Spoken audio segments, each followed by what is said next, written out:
Com alegria e satisfação que cumprimentamos os nossos amigos e irmãos do portal Escola Dominical, com a gloriosa paz de nosso Senhor e Salvador Jesus Cristo. Estamos dando início a mais uma pré-aula, esta ferramenta que o portal Escola Dominical disponibiliza no início da semana, para que os irmãos possam melhor preparar a sua aula da Escola Bíblica Dominical. Leiam a revista das lições bíblicas, assistam a esta pré-aula, leiam os textos de apoio que nós disponibilizamos ao longo da semana no site do portal Escola Dominical. Assistam a outras videoaulas e leiam a outros textos de apoio, cujos links nós disponibilizamos nas redes sociais do portal Escola Dominical ao longo da semana, inclusive de outras faixas etárias.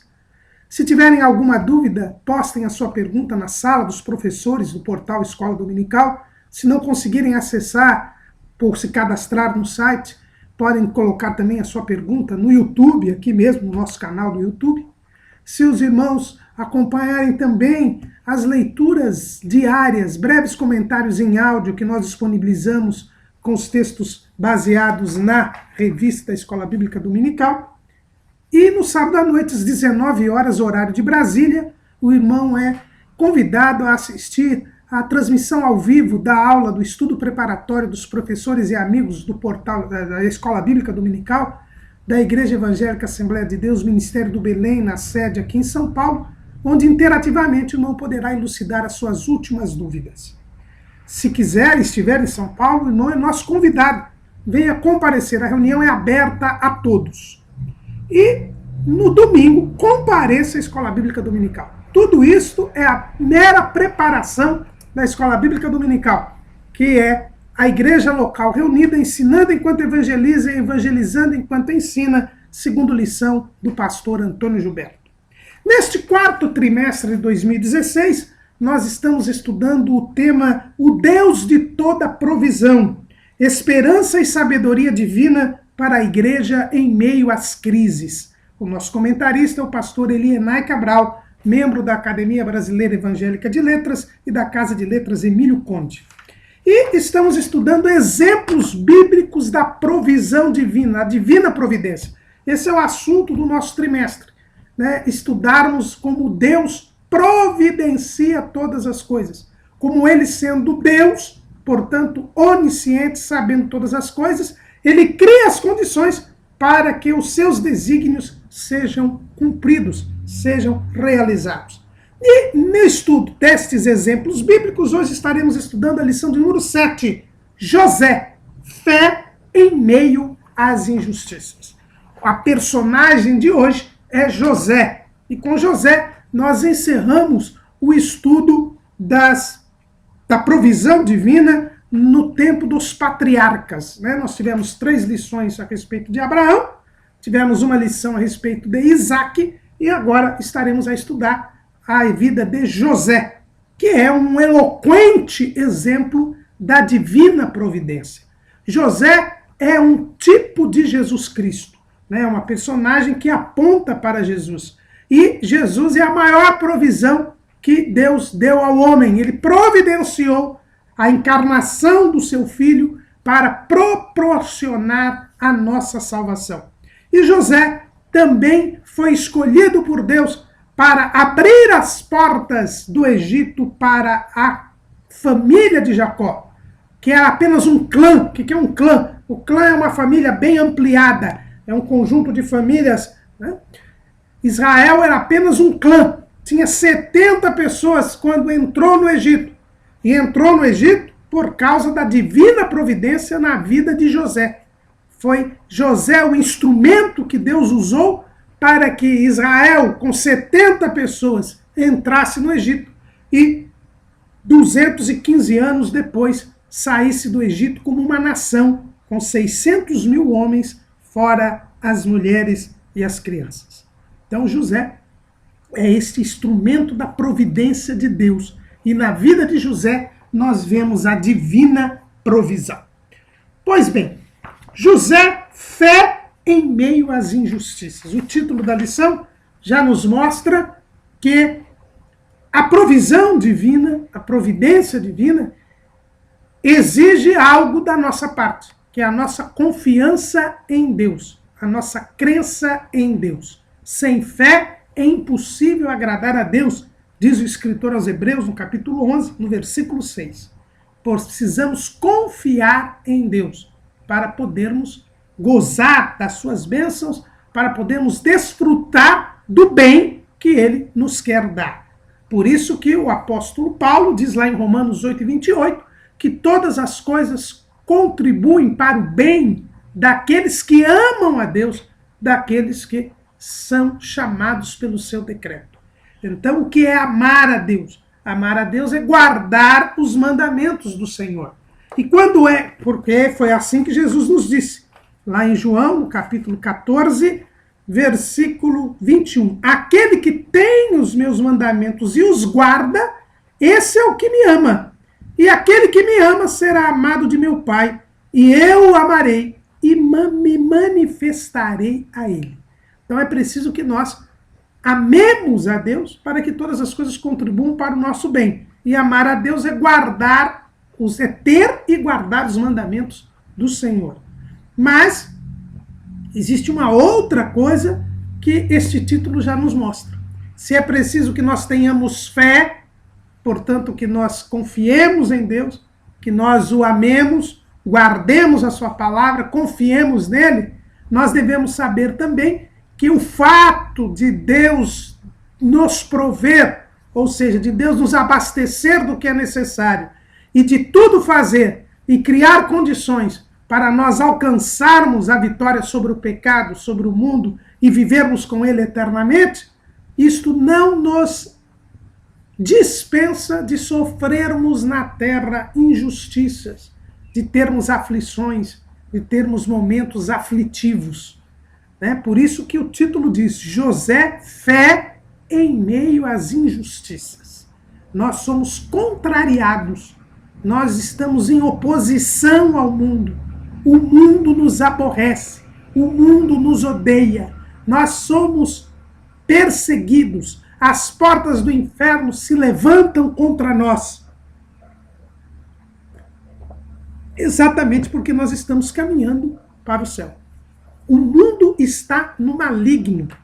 É o que diz o apóstolo João na sua primeira carta, capítulo 5, versículo 19. Sabemos que somos de Deus e que todo o mundo está no maligno. Se o mundo está no maligno, nós não temos comunhão com o mundo, porque nós somos de Deus. E Deus não tem nada de maligno. O próprio Jesus disse lá, e nós vemos lá em João, capítulo 14, ele diz assim, versículo 29, eu vou-lo disse agora antes que aconteça, para que quando acontecer vós acrediteis. Já não falarei muito convosco, porque se aproxima o príncipe deste mundo e nada tem em mim. O príncipe do mundo, que é o diabo, que comanda o mundo que está no maligno, nada tem em Jesus. E se nós somos de Deus, se nós estamos em Cristo, nós nada temos do maligno. E por isso há uma oposição natural entre nós e o mundo. E se o mundo está no maligno, ele está repleto de injustiças. E nós estamos no mundo. É por isso que a divina provisão, a providência divina, ela exige de nós a fé. E para agradarmos a Deus, precisamos ter fé, precisamos ter confiança. Mas esta fé é exercida em meio a injustiças. E estas injustiças, elas, embora nos tragam dores imediatas, embora nos tragam males imediatos, na verdade, elas contribuem juntamente para o bem daqueles que amam a Deus. E isso nós vemos com absoluta clareza na vida de José. José era o 12º filho de Jacó, o primogênito de Raquel. Então nós vemos que José, ele nasce de um milagre. Ele já é uma provisão de Deus, porque Raquel era estéril. Ela não podia ter filhos.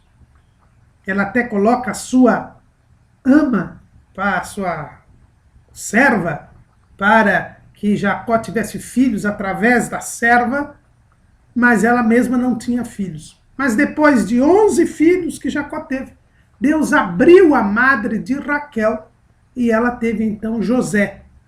Já este fato demonstra uma predileção que Jacó teria com relação a José, porque Raquel era a mulher que ele amava, é a mulher por quem ele trabalhou 14 anos, era a mulher com quem ele queria se casar. Ele foi enganado pelo seu sogro Labão, querendo se casar com Raquel, acabou casando-se com Lia, depois casa com Raquel também, abrindo mão do princípio da monogamia, o que não fez bem, e ele tem aquela afeição por Raquel. E Deus abre a madre de Raquel. Então José, ele, a exemplo de Isaac e a exemplo do próprio Jacó, ele mesmo já é uma demonstração da provisão divina. Quando José nasce, Jacó já sabia que aquele moço era especial, porque era fruto de um milagre de Deus. Mas ele não era o primogênito da casa. O primogênito da casa era Rúben. Então, naturalmente, a bênção da primogenitura e acompanhava aí a bênção da promessa, na cabeça de Jacó estava nas mãos de Rúben, embora ele, desde o princípio, tivesse a predileção por José, por ser o primogênito da sua amada. Mas a primogenitura era de Rúben. Jacó ainda pensava que, assim como a bênção de Abraão havia passado para Isaac e de Isaac para ele, Jacó, a bênção haveria de passar agora para o seu primogênito. Mas Deus já estava preparando outra coisa. Né? Ele não estava mais preocupando-se em formar uma família, mas sim em formar uma nação. Tanto que Jacó, ao contrário de Abraão, que teve um filho só, foi Isaac. Isaac, que teve 2 filhos, Esaú e Jacó, mas só um recebia a bênção. Jacó já foi abençoado com 12 filhos até José, e depois nasceu o 13º, que foi Benjamim, também filho de Raquel. Ele já estava começando a formar um clã, para que este clã se tornasse a nação. O propósito de Deus era que de Abraão saísse uma grande nação. E Deus já estava passando da fase familiar para a fase de clã. Mas o próprio Jacó não compreendeu muito isso. Ele ainda achava que se passaria a família, para o próximo da família. E daí o seu intento. Ocorre que 2 acontecimentos fizeram com que Jacó, neste seu pensamento de que haveria de alguém prosseguir aí a promessa de Abraão, ele se voltasse para José. Os 2 acontecimentos foram, primeiro, a morte de Raquel, quando ela dá à luz ao seu 2º e último filho, que foi Benjamim. Está lá em Gênesis 35, 16 a 21.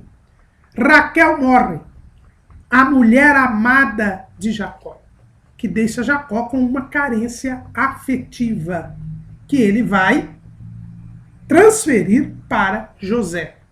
O segundo episódio que faz com que esta predileção que Jacó tenha por José deixe de ser uma predileção meramente afetiva, mas na imaginação de Jacó o coloque como sendo o alvo da bênção de Abraão, é o fato de que Rúben, que era o seu primogênito, ter se deitado com Bila, que era uma das concubinas de Jacó. Jacó tinha 2 concubinas, a Zilpa e a Bila, que eram servas tanto de Raquel quanto de Leia, que haviam sido dadas a Jacó para que ele tivesse filhos através delas, dentro da disputa das 2 mulheres de Jacó. E Rúben profana o leito da concubina Bila. E este ato faz Jacó entender que Rúben não era o primogênito. Pelo seu caráter profano, pelo seu caráter fornicário, ele havia perdido, então, esse direito de prosseguir com a promessa de Abraão, assim como Esaú havia feito antes, né, desprezada a primogenitura.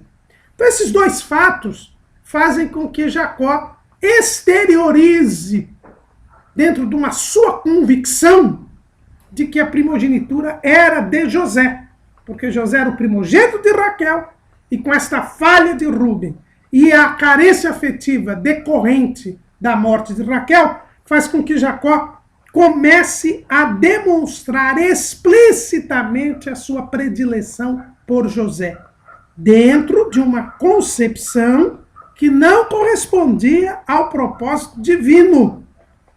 Na verdade, este propósito divino era outro. Era de transformar aquela família que já estava formando um clã em uma nação. E Jacó ainda tinha na sua ideia a ideia de que ele deveria passar a bênção de Abraão para um descendente seu, como Abraão havia passado para Isaac, Isaac havia passado para o próprio Jacó. Então aqui, irmãos, nós já vemos uma vez mais, nós temos visto uma sequência dessa no trimestre, que nós precisamos consultar a Deus e saber os propósitos de Deus, os desígnios de Deus. Deus já tem revelado seus planos de maneira geral, a condução da própria história da humanidade através da sua palavra. É por isso que nós precisamos ter a Bíblia como nossa única regra de fé e prática, porque aqui Deus revela o suficiente para que nós alcancemos a salvação. E Deus, como ele não muda, como ele é soberano, ao indicar o que é necessário para a salvação, nós devemos crer e obedecer e seremos alvo da providência divina. É verdade que na vida de cada um de nós, na particularidade de cada um de nós, já que Deus não faz duas pessoas idênticas, cada um irá seguir por um determinado modo o caminho da salvação. Mas é esse o propósito de Deus. E Deus já nos diz o que devemos fazer para alcançar o propósito, porque os seus pensamentos são pensamentos de paz e não de mal, para que alcancemos o fim que esperamos. E Deus já revela na sua palavra qual é o fim que nos espera. Se formos obedientes ao Senhor, se crermos em Jesus, se formos instrumentos da sua glória aqui na terra, nós chegaremos ao céu. Nós viveremos para sempre com Ele na Jerusalém Celestial. Porque cremos em Cristo. E Cristo pagou o preço dos nossos pecados e por isso nós temos acesso a Deus e a comunhão com Deus novamente. Esse é o propósito de Deus. Agora, os pensamentos que Deus tem a respeito de cada um de nós, as experiências individuais que cada um de nós tem, dependem da nossa comunhão com Deus. E Deus nos revelará. É por isso que Amós diz, lá em Amós 3:3, vamos fazer aqui a leitura, ele diz assim: andarão dois juntos se não estiverem de acordo? E lá no versículo 7, certamente o Senhor Jeová não fará coisa alguma sem ter revelado o seu segredo aos seus servos, os profetas. Então, nós somos profetas de Deus, porque nós devemos anunciar a palavra da salvação. Estamos em comunhão com Deus, andamos junto com Ele. E por isso Deus nos revela e nos orienta. É por isso que Jesus disse que mandou o Espírito Santo para nos guiar em toda a verdade, para que nós cheguemos a cumprir o propósito de Deus que cada um tem, que a Bíblia chama do seu ministério. Cada um de nós tem um serviço, cada um de nós tem uma chamada específica. E nós temos que cumprir esse propósito. E Deus nos cria as condições para isso. Agora, nós precisamos saber qual é este propósito individual conosco, e é por isso que nós devemos manter uma vida de comunhão com o Senhor, e não há vida de comunhão sem comunicação. É por isso que nós devemos meditar diariamente nas Escrituras, é por isso que nós devemos ter uma vida de oração reforçada com o jejum, é por isso que nós devemos participar do corpo e do sangue de Cristo, é por isso que nós devemos exercer os dons que recebemos na casa do Senhor, para que cumpramos o propósito de Deus, para que cumpramos o nosso ministério. Paulo, ele diz isso lá a Timóteo, né? lá em 2 Timóteo, ele fala para Timóteo, 2 Timóteo 4:5, mas tu sê sóbrio em tudo, sofre as aflições, faz a obra do evangelista, cumpre o teu ministério. Nós precisamos ter sobriedade. Nós precisamos nos controlar, nos negar a nós mesmos, deixar que o Espírito Santo nos controle, ter uma vida de comunhão com Deus, para não errarmos o alvo, o foco, perdermos o foco, que foi o que aconteceu com Jacó. Jacó, ele escolheu, viu na morte de Raquel, viu na profanação do leito por Rúben, a indicação de que José era o próximo, aquele que levaria consigo, prosseguiria a promessa de Abraão. Quando não era esse o desígnio divino. Jacó, então, entende por provisão divina aquilo que Deus não revelou, e ele começa a explicitar esta predileção. E isso trouxe problemas para José. José já tinha uma formação diferente da dos seus irmãos. Por quê? Porque os filhos de Jacó foram criados em Padã-Arã. Jacó tinha fugido da presença do seu irmão Esaú, depois daquele episódio da bênção, e saiu fugido de Padã-Arã porque Esaú queria matá-lo. E Jacó vai a Padã-Arã, é acolhido pelo seu tio e que virou seu sogro Labão, e todos os seus filhos são criados segundo o conceito de Padã-Arã. Eles são criados fora dos princípios bíblicos. Em Padã-Arã, Jacó não edificou nenhum altar. Em Padã-Arã, Jacó não adorou a Deus. Ele procurou enriquecer materialmente. Ele procurou disputar com Labão quem ganharia mais dinheiro, quem enganava mais o outro. E, na verdade, ele nada fez. Em termos de educação na palavra de Deus, nas promessas de Deus, para os seus filhos. Com exceção da circuncisão, seus filhos nada, mas nenhuma experiência tinham com Deus. E foi esse o grande problema. Quando, porém, ele tem José,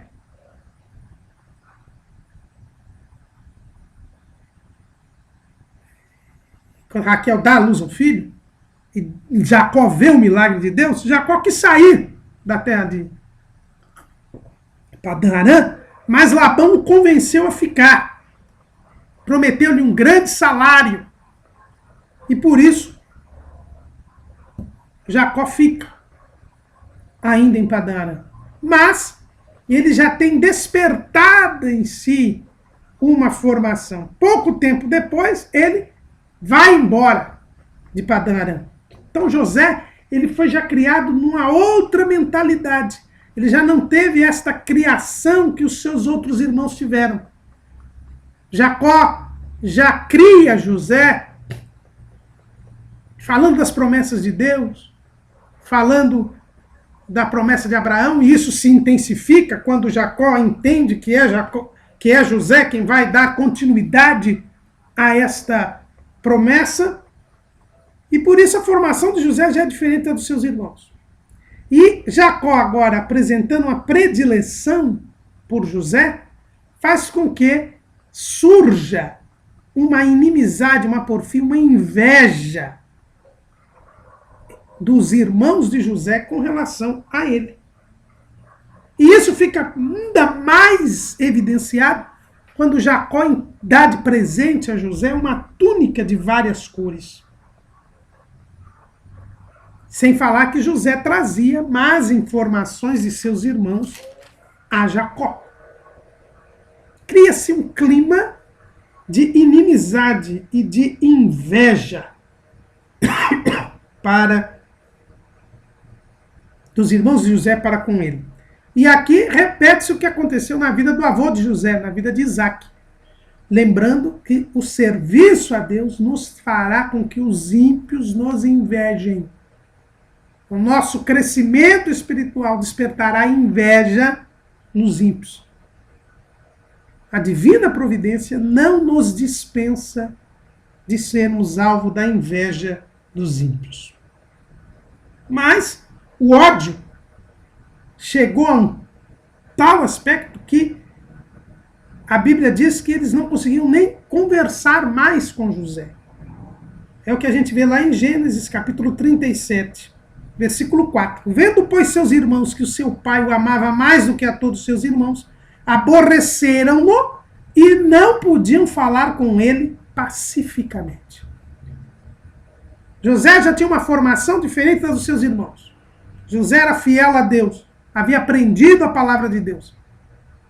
Jacó demonstrava grande predileção por José, a ponto de lhe dar uma túnica de várias cores, né, um presente que indicava assim esta predileção e que demonstrava que Jacó queria que José fosse o líder de todo aquele grupo. De modo que nem falar mais pacificamente com José seus irmãos conseguiam. E o fato é que, quando estamos nesta situação, Deus dá 2 sonhos a José. José tem 2 sonhos. E estes sonhos, irmãos, demonstram a presciência de Deus. São 2 sonhos proféticos, em que Deus revela a José o que iria acontecer. O primeiro sonho,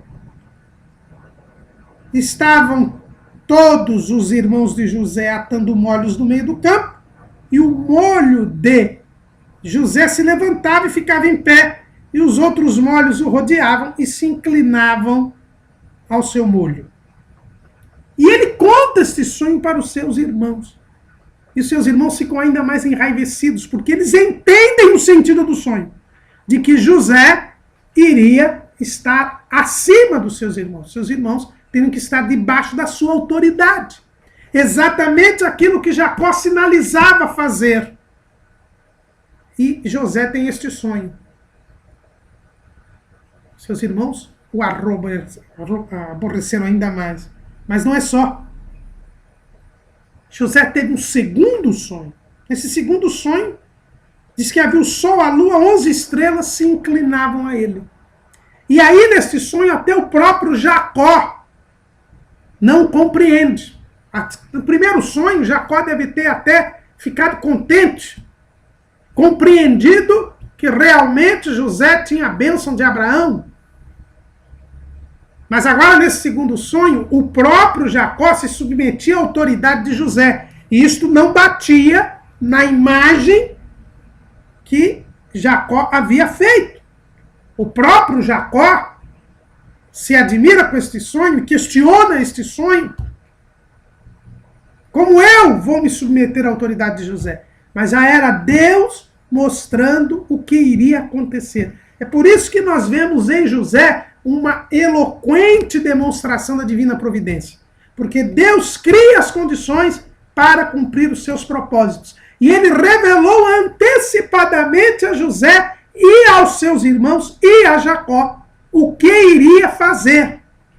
É verdade que as pessoas só entenderam que José teria autoridade sobre todos, mas não passou mais do que isso. Mas Deus já mostra de antemão. Então, na vida de José, nós já vemos que tudo está no absoluto controle de Deus e que devemos apenas confiar em Deus, porque se confiarmos em Deus, sabemos que Deus fará aquilo que Ele diz que fará, e fará da maneira e no tempo que Ele quiser, porque Ele é o Senhor, Ele que está no absoluto controle de todas as coisas, e revela a nós o que vai acontecer apenas para não impedir que nós desfaleçamos.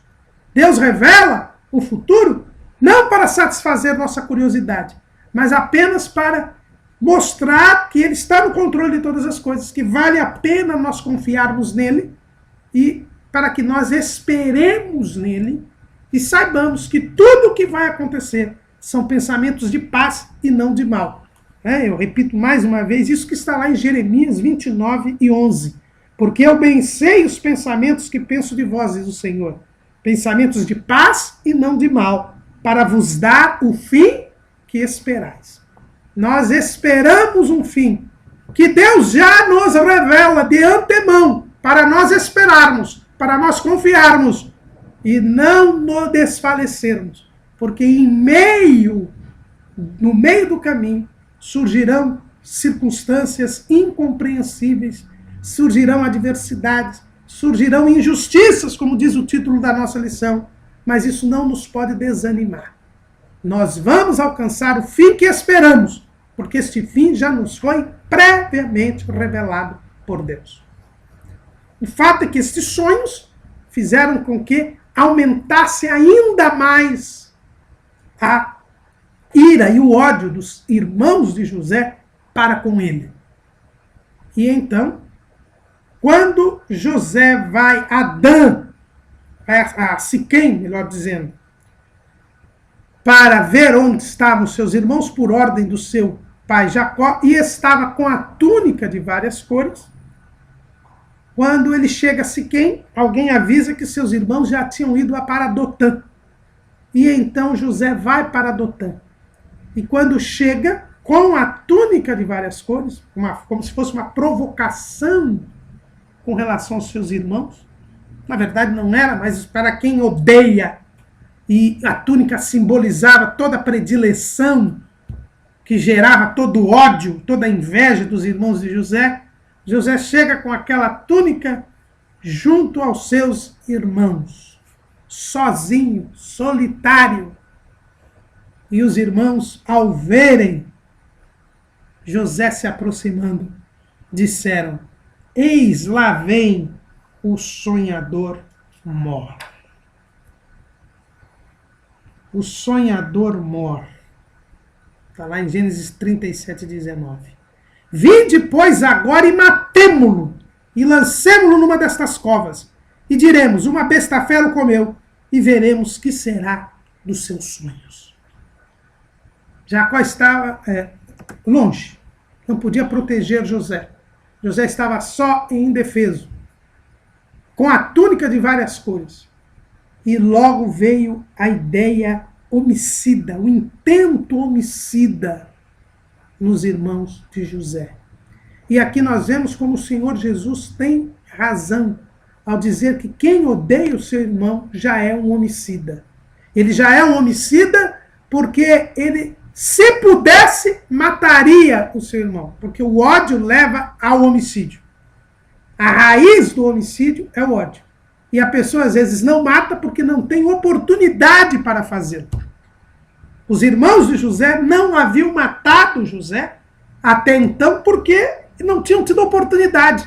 Mas agora em Dotã, longe da presença de Jacó, José estando indefeso, tinham eles a oportunidade para matar José. E assim destruir qualquer pretensão de José de ser autoridade sobre eles. De destruir o plano de Jacó de colocar José acima dos seus irmãos. Eles resolveram matar José. Mas quando eles tomaram José para matá-lo, eles chegaram a pegar José, porque a Bíblia diz que Rúben livrou José das mãos dos irmãos. Eles pegaram José para matá-lo. Mas aí nós vemos a divina providência operando. Pegaram José para matá-lo. Mas Deus impediu que José fosse morto. E através de quem? Através de Rúben. E aqui nós vemos, irmãos, a divina providência de todos os irmãos de José. Aquele que mais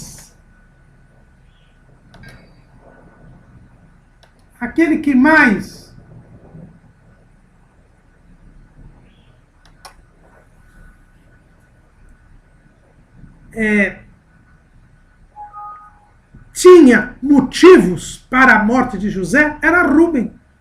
Porque Rúben era o primogênito. Rúben era o primogênito. E se tinha alguém que gostaria de ver eliminado José, era Rúben, aquele que biologicamente deveria ser o primogênito. Mas é exatamente Rúben que vai livrar José das mãos dos seus irmãos e vai impedir a sua morte. É a divina providência. É o que Paulo diz lá em 1 aos Coríntios, capítulo 1, versículo 20. Onde está o sábio? Onde está o escriba? Onde está o inquiridor deste século? Porventura não tornou Deus louca a sabedoria deste mundo? E o versículo 25. Porque a loucura de Deus é mais sábia do que os homens, e a fraqueza de Deus é mais forte do que os homens. Deus faz com que as coisas que são não sejam. Versículo 27. Mas escolheu Deus as coisas loucas deste mundo para confundir as sábias. E Deus escolheu as coisas fracas deste mundo para confundir as fortes.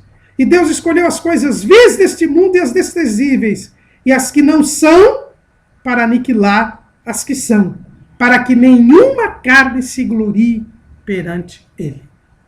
A verdade é que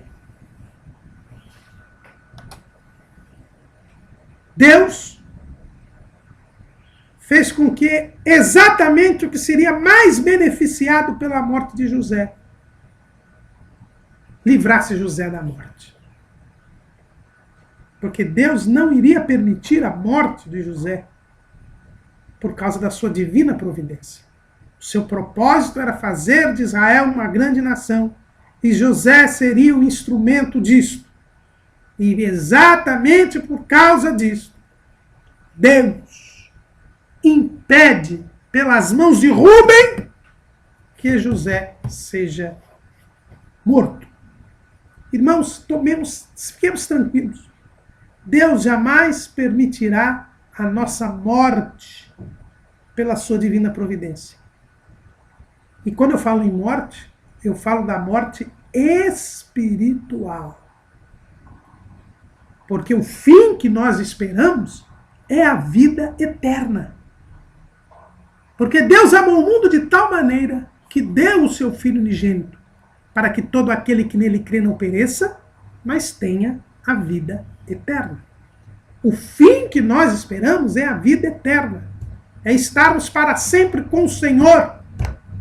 É isso que nós aguardamos, que a cidade celestial, de onde virá o Salvador, que transformará o nosso corpo abatido em um corpo glorioso. Esse é o fim que nós esperamos.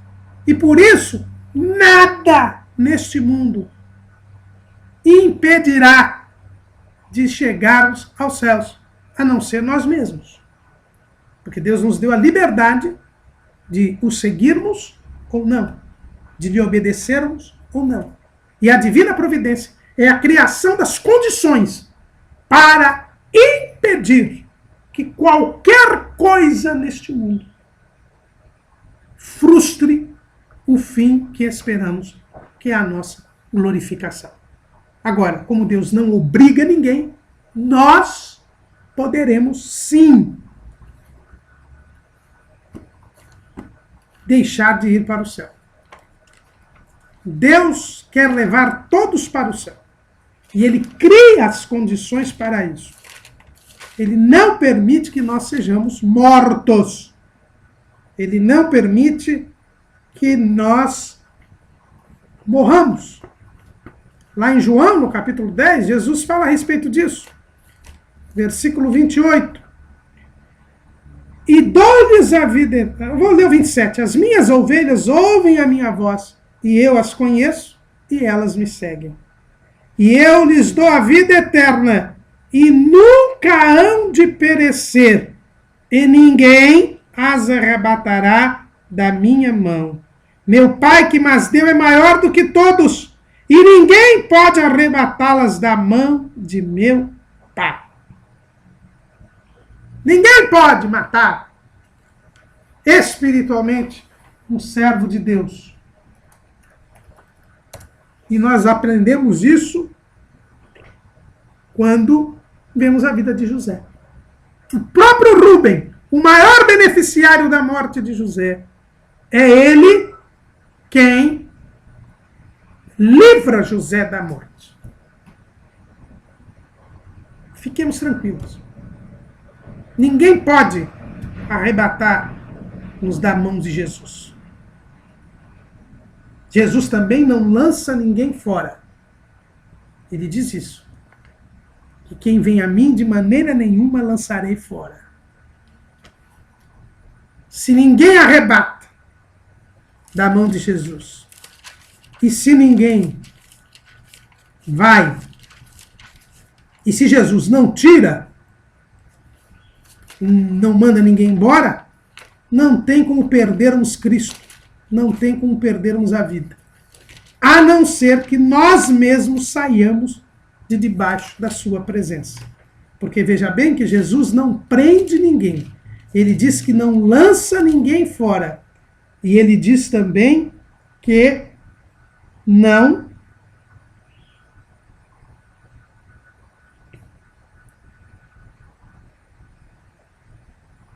lança fora. E que ninguém arrebata da mão. Mas ele não diz que prende ninguém. José foi tirado das mãos dos seus irmãos por Rúben, foi jogado numa cova. Na cova,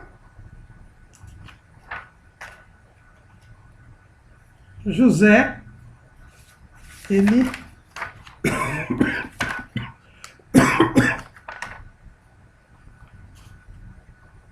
é ali mantido. Rubens sai. Rubens fica ausente. Seus irmãos estão comendo e bebendo e ele na cova. Aí passa uma companhia de ismaelitas.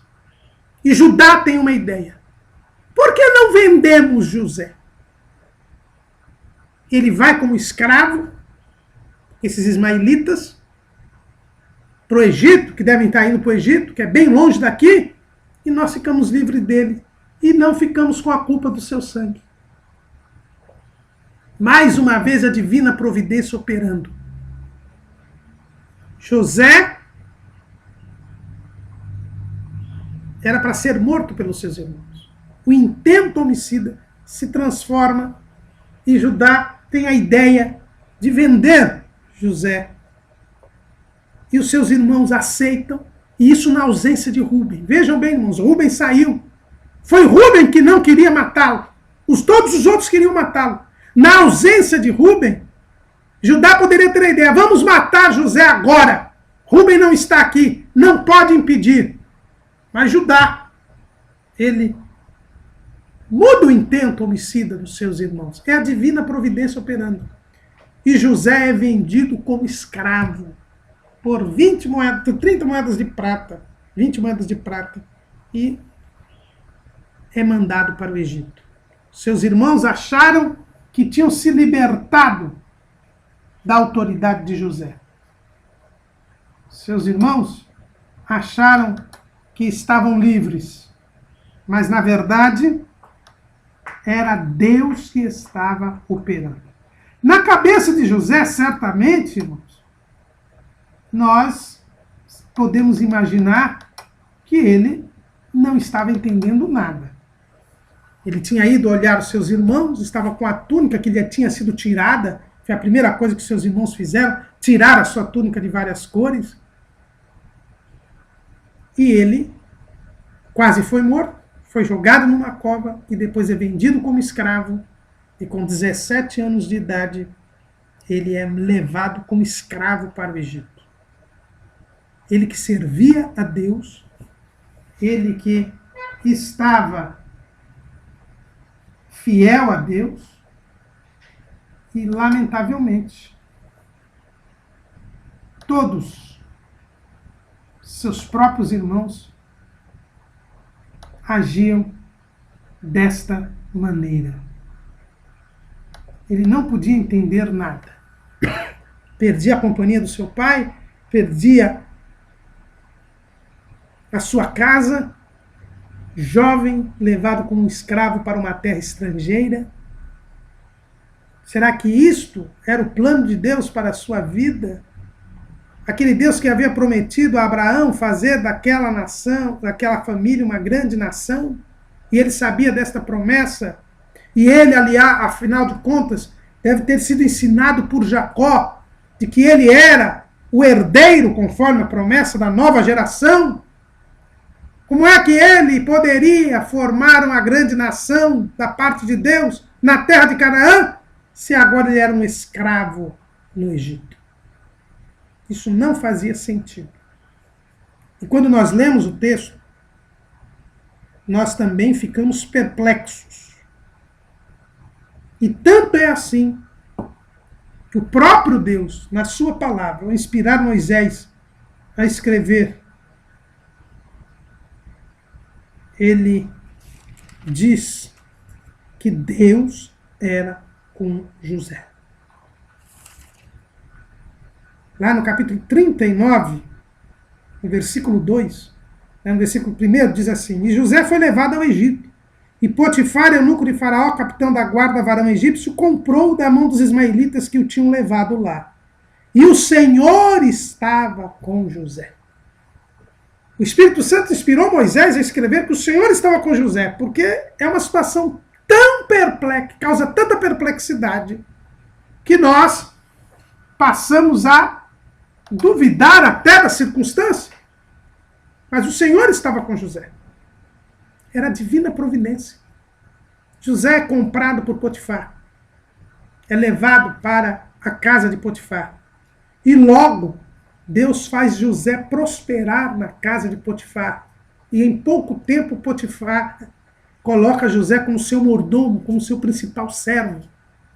José trabalha com dedicação na casa de Potifar. Embora ele fosse escravo, embora ele tivesse todos os motivos para se revoltar, ele cumpria o seu papel. Era fiel, leal e dedicado ao trabalho. As adversidades da nossa vida não podem abalar os nossos princípios e os nossos valores, que são princípios e valores calcados na palavra de Deus. Com a mesma dedicação com que José servia ao seu pai Jacó, agora ele estava servindo ao seu senhor Potifar. Ele tinha todos os motivos para se rebelar. Ele tinha todos os motivos para desfalecer na fé. Mas ele prosseguia em comunhão com Deus e trabalhava com dedicação, porque ele não trabalhava para si nem para Potifar. Ele trabalhava para Deus. Ele queria dar um bom testemunho de Deus. E por isso Deus o fez prosperar. Irmãos, Deus nos tem pensamentos de bem e não de mal, para alcançarmos o fim que esperamos. Estamos batendo nesta tecla, porque vemos isso na vida de José. E se Deus nos quer o bem, tudo que acontece é para o nosso bem, façamos bem tudo aquilo que vier às nossas mãos para fazê-lo. José se dedicou ao trabalho, não levou em conta que era um escravo, não levou em conta a injustiça dos seus irmãos, não levou em conta nenhum recalque, nenhum ressentimento, nenhuma revolta. Ele simplesmente serviu a Deus. Porque quando nós trabalhamos com dedicação, quando nós cumprimos os nossos deveres, só em relação àqueles que têm autoridade sobre nós, nós devemos fazê-lo como a Deus. É o que está lá em Efésios, no capítulo 6, versículo 5. Vós servos, obedecei a vosso Senhor de segundo a carne, com temor e tremor, na sinceridade do vosso coração, como a Cristo, não servindo à vista como para agradar aos homens, mas como servos de Cristo, fazendo de coração a vontade de Deus, servindo de boa vontade como ao Senhor e não como aos homens. José não entendia porque estava no Egito, se era o beneficiário da promessa de Abraão, como lhe dizia o seu pai Jacó. Não entendia porque era um escravo, porque havia sido quase morto pelos irmãos e vendido como escravo. Mas ele glorificava o nome do Senhor com fidelidade, lealdade e dedicação no seu trabalho. E Deus o abençoou. E em pouco tempo, José era mordomo na casa de Potifar. Mas aí vem mais uma ação do maligno contra José. A mulher de Potifar, que deveria ser formosa. As mulheres egípcias, inclusive, eram as mais belas da época. Haviam até, a história mostra que os cosméticos começaram ali. José era um jovem, na flor da idade, com os hormônios à flor da pele, e passa a ser assediado por esta mulher, que a Bíblia não diz o seu nome, mas a tradição judaica diz que era Zuleika. E dia após dia, a mulher de Potifar cobiça e assedia José, e José resiste. Até que ela aproveita um dia, uma oportunidade em que não há ninguém em casa, e faz o ataque final a José. E José sai nu, não cede ao assédio da sua senhora, porque era fiel a Deus, porque sabia que não poderia fornicar, que isto era contra a palavra de Deus. E a mulher, já que ficou com as vestes de José na mão, faz uma falsa acusação a Potifar. Inverte a história. Diz que José a quis estuprar. E Potifar, então, se ira. Mas em vez de mandar matar José, que seria o normal, o natural, porque José era um escravo que havia atentado contra a liberdade sexual da sua patroa, da sua senhora, a solução era simplesmente a morte, porque o Senhor tem o poder de vida ou morte sobre o seu servo. Mas aí a divina providência, mais uma vez, atua. E Potifar, em vez de mandar matar José, manda-o para o cárcere, para o presídio político da época, para que José fosse ali servo do carcereiro morto, ficasse ali preso. Mais uma vez, Deus impede a morte de José. Por que Potifar fez isso? Talvez ele já soubesse da fama da sua mulher e diante do comportamento duvidoso da sua mulher, talvez ele já tivesse percebido algum assédio da sua mulher em relação a José. Mas diante da sociedade ele deveria matar José. Isso não seria suficiente para o gesto que ele tomou. Mas ele tomou este gesto por causa da divina providência. Deus não permite que o seu servo morra, porque isto vai contra o fim, o propósito que Deus estabeleceu. E ele está no controle de todas as coisas. José também não entende por que ele é injustiçado mais uma vez. Quando tudo parecia bem, quando ele já se conformara em ser o mordomo na casa de Potifar. Mas não era isso que Deus tinha proposto para ele. E ele vai para o cárcere. Lá no cárcere, a Bíblia insiste mais uma vez. Capítulo 39, versículo 21. O Senhor, porém, estava com José e estendeu sobre ele a sua benignidade e deu-lhe graça aos olhos do carcereiro morto.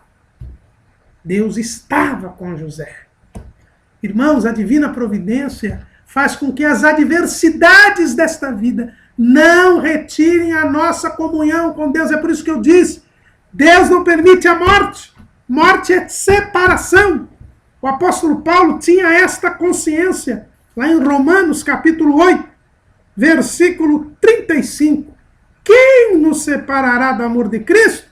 A tribulação, ou a angústia, ou a perseguição, ou a fome, ou a nudez, ou o perigo, ou a espada?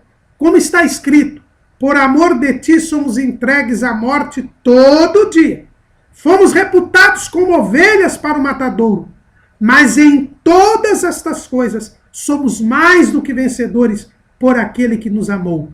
Porque estou certo que nem a morte, nem a vida, nem os anjos, nem os principados, nem as potestades, nem o presente, nem o porvir, nem a altura, nem a profundidade, nem alguma outra criatura nos poderá separar do amor de Deus que está em Cristo Jesus, nosso Senhor. Nada nos separa de Cristo, a não ser nós mesmos. Esta é a divina providência para nós. Deus estava com José na cova, Deus estava com José do caminho para o Egito, Deus estava com José lá no mercado, Deus estava com José na casa de Potifar, Deus estava com José agora na casa do cárcere, no cárcere. Lá no cárcere, 2 prisioneiros, que era o cárcere onde ficavam os prisioneiros políticos, estavam ali o padeiro Mor e o copeiro Mor de Faraó, que haviam sido lançados na prisão por Faraó. Eles têm um sonho. Mais uma vez, Deus revela o que vai acontecer, com um propósito de cumprir o seu desígnio. José, que tratava bem a todos os presos, percebeu que aqueles presos estavam abatidos. E pergunta a eles por que eles estavam abatidos. E o copeiro Mor conta a José o seu sonho. Ele diz que o copo de Faraó estava na mão dele, ele tomava as uvas, espremia no copo de Faraó e dava o copo na mão de Faraó. Depois de 3, ele tirava as uvas de 3 sarmentos de uma videira. José então interpreta o sonho e diz que em 3 dias ele voltaria à sua posição. O padeiro Mor se animou e também diz que tinha tido um sonho. O sonho diz que ele também sonhava com 3 cestos brancos que estavam sobre a sua cabeça, e no cesto mais alto havia de todos os manjares de Faraó obra de padeiro, e as aves comiam do cesto sobre a cabeça. E aí José interpretou o sonho e disse: olha, daqui 3 dias você será enforcado. E 3 dias depois, que era o dia do aniversário de Faraó, Faraó libertou o copeiro Mor e o restabeleceu e mandou matar o padeiro Mor. E José pediu ao copeiro Mor: olha, lembra-se de mim quando chegar lá, da minha situação. José não entendia por que estava preso, se nada havia feito. E a verdade é que se passaram 2 anos ainda depois que o copeiro Mor foi restabelecido. José não foi lembrado pelo copeiro Mor, porque quem tinha que lembrar de José era Deus, não o copeiro Mor. E Faraó tem um sonho. Aliás, Faraó tem 2 sonhos. E ele não consegue entender esses sonhos. Chama todos os sábios do Egito e eles não conseguem interpretar esse sonho. E aí o copeiro Mor é lembrado por Deus, a divina providência. Ele se lembra que José havia interpretado o seu sonho. Diz isto a Faraó, e Faraó manda trazer José. Faraó conta o sonho. Vacas gordas estavam à beira do rio Nilo. Saem do rio vacas magras que comem as gordas e continuam magras. Espigas. Ele vê espigas cheias, que são também devoradas por espigas totalmente vazias de grãos, que ficam no lugar das espigas cheias. E José interpreta o sonho. Ele diz a Faraó que eram 7 vacas e 7 espigas, então eram 7 anos de fartura que viriam sobre o Egito. Mas depois viriam 7 anos de fome. E que Faraó deveria escolher alguém que durante os 7 anos de fartura bem administrasse e guardasse para os 7 anos de fome. E Faraó então entende que esta pessoa só poderia ser José. A divina providência faz com que, diretamente do cárcere, José se torne governador do Egito. Isso é impossível. Como um estrangeiro, acusado de ter tentado estuprar a sua senhora, é colocado no cárcere e num momento, num instante, se torna a 2ª pessoa do reino do Egito, se torna o governador do Egito e só inferior a Faraó. é a divina providência. José se espanta ao se tornar governador do Egito. Mas ele ainda não havia entendido bem o que Deus havia feito com ele. Por que nós dizemos que que José não tinha entendido ainda? Ele agora era governador do Egito. Ele não entendia quando ele se tornou escravo. Ele não entendia quando ele estava no cárcere. Também agora ele não entendia quando estava como governador do Egito. Isso por quê? Porque quando ele casa com Faraó, lhe dá uma esposa. Depois de 13 anos de sofrimento, ele agora se torna governador do Egito. E Faraó mudou seu nome para Zafenate Paneia, que quer dizer o Salvador do mundo. E lhe deu Azenate como esposa. E Jacó teve 2 filhos. O primeiro filho, ele deu o nome de Manassés, que diz assim: Deus me fez esquecer de todo o meu trabalho e de toda a casa de meu pai.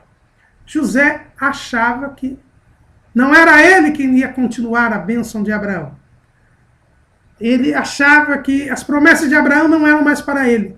Ele já se considerava um egípcio. Deus me abençoou, é verdade. Deus transformou o meu mal em bênção. Então eu devo ficar alegre com isso. Serei governador do Egito até o fim da minha vida. Esqueçam a casa do meu pai. Mas não era nada disso. Ele ainda não tinha entendido. Irmãos, nós precisamos entender os desígnios de Deus, confiar em Deus, mas nem tudo nós iremos compreender. Nem nas dificuldades, nem na bonança. Muita gente que fala que eu não entendo a Deus, mas só pensa nos momentos difíceis, mas nos momentos de bênção também, às vezes, nós não entendemos. É o que acontecia. Aí José teve o seu segundo filho, e diz assim: Deus me fez crescer na terra da minha aflição. Por isso que ele deu o nome de Efraim, que é duplicado, multiplicado, duplamente frutífero. José tinha esquecido das promessas de Abraão. Não são para mim. Não que ele tenha deixado de crer nelas, mas não são para mim. Minha vida aqui é o Egito. Mas vieram os anos da fome. E nos anos da fome, e a fome é a outra providência divina. Deus fez passar essa fome para forçar os irmãos de José a descer ao Egito. Por ordem de Jacó, eles foram ao Egito para comprar mantimento. Vejam que Jacó não desceu ao Egito. Ele mandou que os seus filhos fossem comprar mantimento no Egito. Porque Jacó já tinha experiência de Isaac. E quando os irmãos de José chegam, José os reconhece. E ele não é conhecido dos seus irmãos. Mas ele os reconhece. E aí José passa a entender o plano de Deus. Seus irmãos se prostram diante dele. E ele vê o cumprimento do primeiro sonho. Aí ele entende que ele estava com autoridade sobre os seus irmãos. Ele passa por uma prova, né? Faz os seus irmãos passarem por uma prova, não por vingança nem retaliação, mas porque ele queria saber primeiro o destino de Benjamim e queria saber a posição dos seus irmãos com relação ao que eles haviam feito com ele. Levá-los ao arrependimento. Faz o teste com eles. Faz com que Simeão fique com ele. Exija que quando eles voltassem, trouxessem Benjamim. E eles, nessas exigências, eles mesmos conversando, e José os entendendo, embora eles não soubessem que José entendia, eles voltaram àquilo que vinham feito com José, e sabiam que aquilo era retribuição pelo que eles haviam feito com José. Já aí uma conscientização, uma demonstração de um princípio de arrependimento. Quando eles voltam, falam com Jacó. Jacó não quer abrir mão de Benjamim, que era o único filho de Raquel com quem ele convivia. Mas diante da fome extrema, ele é obrigado a deixar que Benjamim vá. Quando José vê Benjamim